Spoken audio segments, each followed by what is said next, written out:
আমার একটা ছোট ভাই ছিল। সে ক্লাস ষষ্ঠ শ্রেণীতে পড়ে। সে আমাকে প্রায় বলতো, আপু আমি তোমাকে বিয়ে করতে চাই। তার মুখে এসব কথা শুনে আমি বলেছিলাম এ হয় না। তারপর একদিন রাতে হোটেলে নিয়ে যা করেছিলা তা যদি জানতে চান তাহলে গল্পটি মনোযোগ দিয়ে শুনুন। আমার নাম সুমাইয়া। বাবা মায়ের আদুরে একমাত্র মেয়ে আমি। আমার পরিবারে 2 ভাই 1 বোন। আমার বড় ভাইয়ের নাম আবুল আর ছোট ভাইয়ের নাম শিমুল। আমি কলেজে সেকেন্ড ইয়ারে পড়ি। আমার বয়স 20 বছর। আমার লাইফ আর 10টা মেয়ের মতো স্বাভাবিক না। অনেকেই বাজে মন্তব্য করতে পারেন। কিভাবে বিচার করবেন সেটা আপনাদের ইচ্ছা। আমি কলেজের ফার্স্ট ইয়ারে পড়ি। আমার ছোট ভাই শিমুল মাত্র ক্লাস ষষ্ঠ শ্রেণীতে পড়ে। শিমুলকে আমি ছোটবেলা থেকে অনেক স্নেহ করতাম। শিমুলকে আমি বোকা ভাবতাম, কারণ ও সব সময় বোকা হয়ে থাকত। আমরা 2 জন একই রুমে থাকি। শিমুল ভূতের গল্প পছন্দ করে। শিমুল যখন ছোট ছিল তখন আমি ওকে ভূতের গল্প পড়ে শোনাতাম।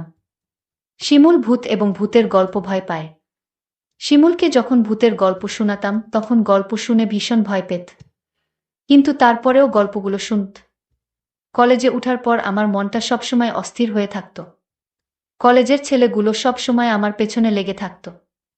আমি কাউকে পাত্তা দিতাম না, কারণ আগে মনে করতাম আমার পরিবারের সবাই খুব সম্মানিত। আমার উচিত আমার পরিবারের সম্মানটা ধরে রাখা। একদিন শিমুল কোনো এক ভূতের ছবি দেখে মোবাইলে। মুভি দেখে ও ভীষণ ভয় পায়। এতটা ভয় পায় যে নিজের বিছানায় একা ঘুমাতে ভয় পাচ্ছিল। শিমুল আমার কাছে এসে রিকোয়েস্ট করে যাতে আমি ওর সাথে গিয়ে ঘুমাই। আমি প্রথমে ওকে নিয়ে খুব হাসাহাসি করি, কিন্তু আমি দেখি ও সত্যিই ভয় পেয়েছে। কিছুতেই একা ঘুমাতে যাবে না। কিছু উপায় না পেয়ে আমি ওর সাথে শুতে গেলাম। আমার উদ্দেশ্য ছিল এই যে শিমুল ঘুমিয়ে পড়লে আমি নিজের বিছানায় ফিরে আসব। অনেকক্ষণ হয়ে গেলে আমি ভাবলাম শিমুল ঘুমিয়ে পড়েছে। নিঃশব্দে ওর বিছানায় ছেড়ে নিজের বিছানায় চলে এলাম। কিছুক্ষণ পর শিমুল ঘুম থেকে উঠে বসে। আমি দৌড়ে নিজের বিছানায় ছেড়ে ওর কাছে গেলাম। ও ভয়ে চিৎকার করছে। আমি শিমুলকে বললাম, কি হয়েছে তোর? শিমুল বলল, আপু তুমি আমাকে রেখে অন্য রুমে চলে গেলে কেন? আমি একা একা থাকতে ভয় পাই। তাছাড়া আমি ভূতকে বেশি ভয় পাই। ও কান্না করা শুরু করছে। আমি শিমুলকে সান্ত্বনা দিয়ে বললাম, লক্ষ্মী ভাই আমার, তুই আর কাঁদিস না। আমি কথা দিলাম কাল থেকে তুই আমার রুমে একসাথে ঘুমাবি। সত্যি বলছো আপু, কাল থেকে আমি তোমার রুমে ঘুমাবো? হ্যাঁ সত্যি বলছি। আমার ভাই একা একা রুমে ভয় পেয়ে কষ্ট পাবে, এটা আমি চাই না। আমি বুঝতে পারলাম ও ভীষণ ভয় পেয়ে আছে। আমি কোনো উপায় দেখলাম না। শিমুলের পাশে শুয়ে পড়লাম। শিমুল কিছুক্ষণ পরে ও চিৎকার মেরে উঠল। আমি বললাম, কি হয়েছে শিমুল? শিমুল বলল, আপু আমি ভূতের স্বপ্ন দেখেছি। শিমুল তখন ভয় পেয়ে গেল। আমি বললাম, আমি তো তোর পাশে আছি। শিমুলকে আমি যতখানি বোকা ভেবেছিলাম আসলে সে ততখানি বোকা না। এখন থেকে প্রতি রাতে শিমুল আমার রুমে ঘুমায়। একদিন রাতে শিমুল আমাকে এমন একটা কথা বলল যা শোনার পর আমার দম বন্ধ হয়ে আসছিল। ও আমাকে বলল, আপু তুমি অনেক সুন্দর। আপু আমি তোমাকে বিয়ে করতে চাই। আমি বললাম, বোকা তুই এসব কি বলছিস? আমরা বিয়ে করতে পারবো না। কেন আমরা বিয়ে করতে পারবো না? আমি বললাম, কারণ আমরা ভাই বোন। শিমুল জিজ্ঞাসা করল, ভাই বোন হলে কেন বিয়ে করতে পারবে না? আমি বললাম, যাদের মাঝে রক্তের সম্পর্ক আছে তারা একে অপরকে বিয়ে করতে পারে না। ধর্মে নিষেধ আছে, না মানলে পাপ হয়। শিমুল বলল, নবী আদমের যুগে তো তারা বিয়ে করেছিল। শিমুলের কথা শুনে চমকে উঠি। শিমুলকে জিজ্ঞাসা করি, কে ওকে বলেছে এসব? শিমুল বলল, ওকে কেউ বলেনি। ও নিজে অন্য একজনের কাছ থেকে জেনেছে। শিমুল আমায় বলল, আপু যদি বিয়ে করতে না পারো তাহলে আমি তোমার কাছে একটা কিছু চাইব। আমি বলেছিলাম, কি চাইবি বল। আমার কাছে থাকলে অবশ্যই তোকে দিব। শিমুল বলল, আপু আছে তোমার কাছে, তুমি প্রমিস করো দিবে। আর যদি তোমার কাছে না থাকে তাহলে আমার কোনো আপত্তি নাই। আপু আরও একটি কথা বলতে চাই তোমায়, তুমি কি জানো? আবুল ভাই প্রতিদিন রাতে মায়ের ঘরে যায় এবং কি করে তা কি তুমি জানো? আমি শিমুলের প্রতিটা কথা শুনে আমার বিরক্তবোধ লাগছে। আমি শিমুলকে বললাম, আবুল প্রতিদিন রাতে মায়ের ঘরে গিয়ে কি করে বলতো? তখন ও যা বলল, আপু বাবা মায়ের সাথে যা করে দাদাও তা করে। আমি বললাম, তুই কিভাবে দেখলি? আমি আপুকে বললাম, তোমার বিশ্বাস হচ্ছে না। আমি ওর কথা বিশ্বাস করতে পারছি না। কারণ ও ছোট। আমার সাথে কখনো মিথ্যা বলেনি। কিন্তু নিজের চোখে না দেখলে বিশ্বাস করা যাচ্ছে না। আজ বাবা বাড়ি নেই। শিমুলকে বললাম, আজ বাবা বাড়ি নেই, আজও আবুল দাদা মায়ের ঘরে গিয়েছে কিনা। শিমুল বলল, ও আবুল দাদাকে মার ঘরে ঢুকতে দেখেছে। আমি সিদ্ধান্ত নিলাম আবুল মায়ের ঘরে গিয়ে কি করে তার রহস্য জানতে হবে। আবুলকে নিয়ে মায়ের ঘরের সামনে গেলাম। মায়ের ঘরের দরজা ভেতর থেকে লক করা। আমি কি জানালার দিয়ে চোখ রাখলাম। এ দৃশ্য দেখার পর শিমুলের কথা শতভাগ বিশ্বাস করলাম। শিমুল আমাকে বলল, মা আর দাদা এই ঘরে কি করে? আপু আপু তখন রাগান্বিত হয়ে বলল, কি করে সেটা আমার মুখ দিয়ে বলতে হবে নাকি? তুই দেখিসনি? তুই কি অন্ধ নাকি? আমি আপুকে বললাম, আপু তুমি আমার সাথে রাগ করছো কেন? আমি আবার কি করলাম আপু? কাল বাবা আসলে আমি বাবাকে বলে দিব মা আর দাদার কথা। বাবা জানলে বাবার মনে অনেক কষ্ট হবে। আমাদের সুন্দর পরিবারটা নষ্ট হয়ে যাবে। আমাকে এই পরিবার বাঁচাতে হবে। আমি শিমুলকে ঘরে নিয়ে আসলাম। শিমুলকে বললাম, আমাদের পরিবার একটা সম্মানিত পরিবার। আমাদের ঘরের কথা বাহিরের মানুষ জানলে আমাদের সম্মান নষ্ট হয়ে যাবে। ঠিক আছে আপু, আমি বাবাকে কিছু বলবো না। শুধু তুমি যদি আমার একটা কথা রাখো, আমি আমার পরিবারকে বাঁচাতে। আমি শিমুলকে বললাম, তুই বল তোর মনের কথা, আমি রাখব। শিমুল তখন আমায় জিজ্ঞাসা করল, সবাই পারলে আমরা কেন পারব না? কি করতে হবে সেটা বলবি তো? আমি বললাম, আপু তোমার কাছে একটা রাত ধার চাই। তুমি কি দিবে? আপু বলল, রাতে আবার কি করবি? যা বলবি ঘুরিয়ে না বলে সোজা বলে ফেল। আমার ছোট ভাই তখন বলল, আপু দাদা আর মা যা করে আমরা তাই করব। শিমুল, তোর কি মাথা ঠিক আছে? তুই কি বলছিস একবার ভেবে দেখেছিস? আমি আপুকে বললাম, তুমি আমার কথা রাখবে কি সেটা বলো। আমি বললাম, নিয়ম নেই। শিমুল জানতে চাইল, নিয়ম কারা বানায়? আমি বললাম, বড়রা। শিমুল বলল, বাবা সবার বড়। শিমুল বাবাকে বলে নিয়ম বানাবে। শিমুলকে বাবার কাছে যাওয়া থেকে আটকাতে হবে। কিন্তু শিমুলকে কোনোভাবে বোঝানো যাচ্ছে না। আমি ভাবলাম, শিমুল খুব বড় নয়, সবে ক্লাস ষষ্ঠ শ্রেণীতে পড়ে। তাছাড়া ও বোকা, মানসম্মান বিষয়ে তার কোনো জ্ঞান নেই। আমি বললাম, আমি যদি শিমুলের কথা রাখি, তাহলে ওকে চুপ রাখা যাবে। মা আর দাদার ঘটনা বলা যাবে না। আমি বললাম, শিমুল তোর কথায় আমি রাজি। তবে একটা শর্ত আছে। শিমুল বলল, কি শর্ত আপু? আগামী মাসে বাবা মা আমাদের পরিবারের সবাই ঘুরতে যাব চট্টগ্রাম। আর যেদিন আমরা চট্টগ্রাম যাব সেদিন তোর ইচ্ছা পূরণ করব। আমি বললাম, ঠিক আছে। আমি সেই অপেক্ষায় রইলাম। 1 মাস পর বাবা আর মা আমাদের সবাইকে ডেকে বললেন তারা চট্টগ্রাম যাবেন ঘুরতে। তাই আমাদের সবাইকে জানিয়ে দিলেন। আমি বাবার কথা শুনে আমার অনেক ভালো লাগছে।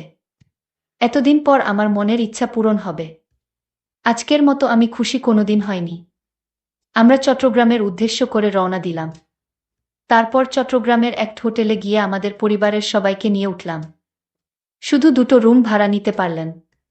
বাবা আর মা নিজেদের জন্য একটা রুম নিলেন। আর আমাদের 3 ভাই বোনদের জন্য অন্য রুমটা দিলেন। আমরা সারাদিন চট্টগ্রামের দর্শনীয় স্থান ঘুরলাম। সন্ধ্যায় ক্লান্ত হয়ে হোটেলে ফিরলাম। ফ্রেশ হয়ে খাওয়া দাওয়া সেরে যে যার রুমে চলে গেলাম ঘুমানোর জন্য। রুমে 2টো ডাবল বেড ছিল। একটাতে আমি শুলাম আর অন্যটাতে শিমুল আর আবুল দাদা। আমরা সবাই ক্লান্ত ছিলাম, তাই বিছানায় শুতেই চোখে ঘুম চলে এলো। আবুল দাদা ঘুমিয়ে গেছে। আমারও ঘুম ধরেছে, এমন সময় শিমুল আমার কাছে চলে এল। আমি কোথায় শোবো, আমার তো আবার ভূতেরে ভয় লাগে। আমি বললাম, তাহলে আমার পাশে এসে ঘুমাতে। বাইরে বৃষ্টি হচ্ছিল। পরিবেশটা ঠান্ডা ঠান্ডা ছিল। আমি আর শিমুল এক বেডে শুয়ে পড়লাম। রাত যখন গভীর হলো, আমি আপুকে কানে কানে বললাম, আপু আমার কথাটা মনে আছে তো? আপু বলল, মনে আছে। আপু বলল, এখন চুপচাপ ঘুমিয়ে পড়। আমি আপুকে বললাম, আপু ঘুমালে হবে। তাহলে তুমি যে আমায় কথা দিয়েছিলে তার কি হবে? আপু বলল, শোন, আজ তো পাশের বেডে আবুল দাদা শুয়ে আছে। বড় ভাই যদি জেগে যায় তাহলে সমস্যা হবে। আমি আপুকে বললাম, তাহলে এখন কি উপায়? আপু বলল, তুই চিন্তা করিস না। কাল এর একটা ব্যবস্থা করব। আপু, কাল কি ব্যবস্থা করবে? আজ পারলে না, এখন তুমি বলছো কাল পারবে। আমি তোরে কথা দিলাম তুই একদম ঠান্ডা মাথায় ঘুমা। দেখিস আমি সকালে কি করি। তারপর সকাল হলো। আমরা একটা রেস্টুরেন্টে গিয়ে সবাই খাবার খেতে বসলাম। খাওয়া দাওয়া সেরে আমি মাকে ডাক দিয়ে বললাম, মা আমরা আজ এক রুমে আবুল দাদাকে নিয়ে থাকতে পারবো না। আপু মাকে বুঝিয়ে বলল, মা কাল রাতে আবুল দাদা এমনভাবে নাক ডাকা শুরু করছিল আমরা সারারাত ঘুমাতে পারিনি। আমার আর শিমুলের জন্য আলাদা একটা রুমের ব্যবস্থা করে দাও। আবুল দাদা বলল, আমি মিথ্যা কথা, আমি কখনো নাক ডেকে ঘুমাইনি। আবুল দাদাকে আমি বললাম, মা আপু ঠিকই বলেছে, দাদা রাতে প্রচুর নাক ডাকে। আমিও সারারাত ঘুমাতে পারিনি। আমার খুব ভয় করে, তার চেয়ে বরং আমাদের অন্য একটা রুমের ব্যবস্থা করে দাও। বাবা বলল, ঠিক আছে, তারা যখন এত করে বলছে তাহলে তাদের জন্য আলাদা একটা রুমের ব্যবস্থা করে দিলেই ভালো হয়। আমি বাবার কাছে গিয়ে বললাম, অনেক অনেক ধন্যবাদ বাবা। বাবা তখন আমার আর আপুর জন্য আলাদা একটা রুম ভাড়া নিল। আমরা সবাই রাতের খাবার খেয়ে প্রত্যেকের রুমে গিয়ে শুয়ে পড়লাম। আমি আর আপু আলাদা একটা রুমে গিয়ে শুয়ে পড়লাম। রুমের বেড এত ছোট ছিল যে দুজন থাকা খুব কষ্ট হচ্ছিল। হঠাৎ দেখলাম আপু ঘুমিয়ে গেল। আমি আপুকে ডাক দিয়ে বললাম, এই আপু তুমি ঘুমিয়ে গেলে। আমি আপুকে জোরে জোরে ডাকতে লাগলাম। আপু আমার কথা শুনছে না। আমি রাগান্বিত হয়ে আপুকে বললাম, আপু তুমি উঠছো না কেন? কিছুতেই আপু আমার কথা শুনছে না। আমি আপুকে গ্লাস থেকে পানি নিয়ে তার মুখে ছিটা দিলাম। তাও আপু উঠছে না। আমি আপুকে বললাম, এই আপু আমি কিন্তু এখনই বাবাকে দাদার ঘটনা সব বলে দিব। তুমি যদি না উঠো। তাও দেখছি আপু উঠেনি। আমি ভয় পেয়ে গেলাম। আপু ঘুম থেকে কিছুতেই জাগাতে পারছি না। আমি আর কোনো উপায় না পেয়ে বাবাকে ডাক দিয়ে বললাম, বাবা আপুকে এই যে ডাকছি, আপু তো ঘুম থেকে উঠছে না। বাবা বলল, রাত অনেক হয়েছে, তোর আপু মনে হয় গভীরভাবে ঘুমিয়ে গেছে। যা তুই শুয়ে পড়। সকাল হলে ডাকতে হবে না, এমনিতেই উঠে যাবে।